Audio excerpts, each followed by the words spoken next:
Você já se perguntou onde está Deus quando os maus parecem vencer?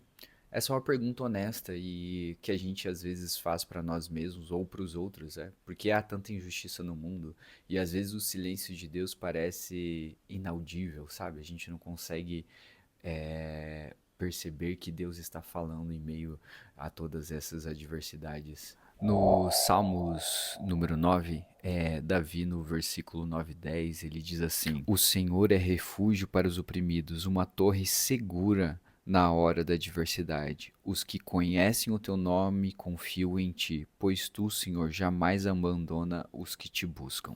O Salmos número 9, provavelmente Davi ele escreveu depois de uma vitória militar ou uma vitória política que ele teve.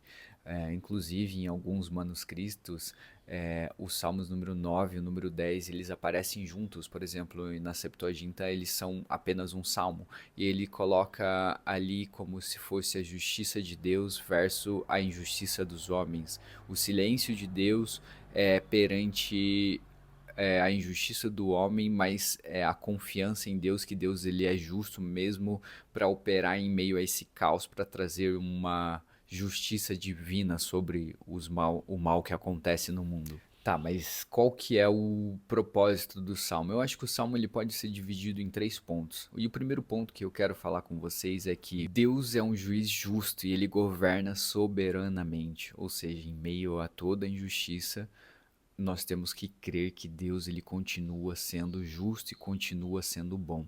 No versículo 7 ele diz o seguinte: O Senhor reina para sempre, estabeleceu o seu trono para julgar. Ou seja, mesmo que os ímpios prosperem, mesmo que o mal pareça estar vencendo, é Deus que reina sobre todos e é Ele que há de julgar todos os justos e injustos. O segundo ponto que a gente pode entender é que Deus é um refúgio para os oprimidos que confiam nele. No versículo 9 ele diz: O Senhor é refúgio para os oprimidos, uma torre segura na hora da adversidade. Esse versículo ele é basicamente o coração desses salmos, né? E nós podemos crer que Deus é o nosso refúgio, que Ele nos ama. João, no relato da crucificação, diz que Cristo nos amou até o fim. Sabe, isso é muito lindo, porque Cristo, em meio a todo aquele sofrimento, em meio a todo aquele mal que estava em volta dele, ele nos amou até o fim. E talvez a nossa vida seja um ensaio é, até a cruz, no sentido de que as adversidades e os ímpios parecem prosperar contra nós, assim como estavam prosperando contra Cristo naquele momento, mas no seu ato de dor, quando ele disse está consumado, ele venceu a morte, venceu o pecado. E nós, em meio às nossas adversidades, sabendo que Cristo nos amou até o fim, sabendo que Deus é que reina e que julga e que Ele é o nosso refúgio em meio a todo esse mal que acontece no mundo, nós podemos descansar, porque Cristo ele nos amou até o fim e porque Deus é o nosso refúgio, é a nossa fortaleza em meio às adversidades, mesmo que os maus parecem prosperar, assim como os maus pareciam prosperar quando estavam crucificando Cristo. Nós podemos crer que neste mundo, por mais que haja aflições e parecem que os maus estão prosperando, é Cristo que está reinando.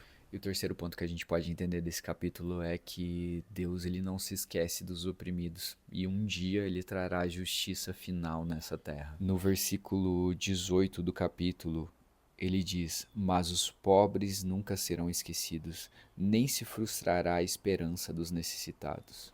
Deus ele não é indiferente ao sofrimento humano. Deus ele não é indiferente à pobreza. Deus não é indiferente às doenças.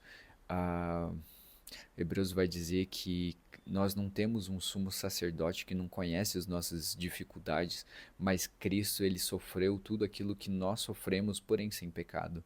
Então nós não temos um Deus assentado no trono que não conhece aquilo que nós passamos, aquilo que nós sentimos, mas nós temos um Deus que sentiu na pele todas as nossas aflições e nós podemos confiar que assim como a morte e o pecado foi vencido, toda injustiça também foi vencida.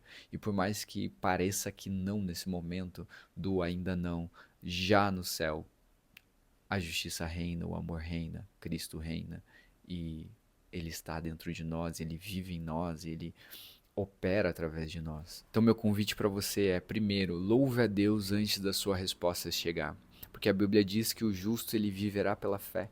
Então, nós não se movemos pelo que nós vemos, do que nós esperamos, mas sim pela fé que está em Cristo Jesus e que, se Ele reina, nós podemos confiar nele sempre. Outra coisa, busque a Deus e não coloque sua confiança nos recursos humanos.